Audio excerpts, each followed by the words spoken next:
क्या करोगे आप? इनका भी बस का महिला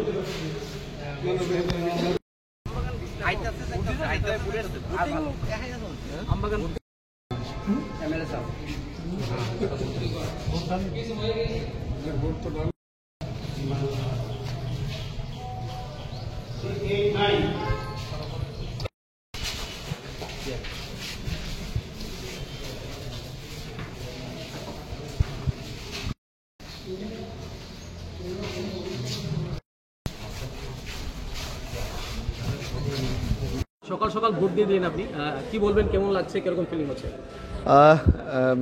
আমরা এটা গণতন্ত্রের সর্ববৃহৎ উৎসব ভোটদান পর্ব। তো সকাল সকালে এসে ভোটদান করলাম। মোদিজির স্লোগান পেহলে মতদান উসকে বাদ জলপান। তো প্রত্যেককে অনুরোধ করবো সকাল সকালে এসে ভোট দেওয়ার জন্য এবং উৎসবের মেজাজে প্রত্যেকটা বুথে সাধারণ মানুষ উৎসবের মেজাজে ভোটদান করছেন এবং এটা খুব ভালো রেজাল্ট এবার আমরা প্রত্যাশা করি।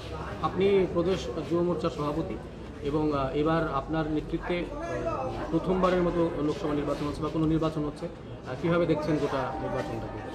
না, গোটা নির্বাচন এবার ত্রিপুরা রাজ্যে একটা নতুন ইতিহাস তৈরি হবে।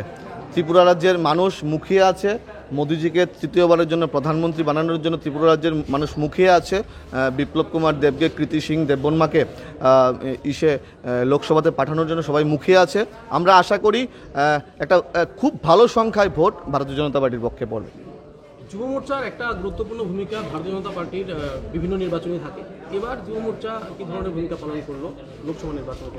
আপনারা দেখতে পেয়েছেন প্রত্যেকটা যুবক প্রত্যেকটা বিধানসভায় প্রত্যেকটা বুথে 100% দিয়ে নিষ্ঠার সঙ্গে কাজ করেছে এবং জুনের 4 তারিখ যুব মোর্চা যেই কাজটা করেছে, ভারতীয় জনতা পার্টির কার্যকর্তারা যেই কাজটা করেছে জুনের 4 তারিখ সেটা রেজাল্টে পরিলক্ষিত হবে। আমি আশাবাদী 9টা থেকে কম ভোট বিরোধী প্রার্থীরা পাবে।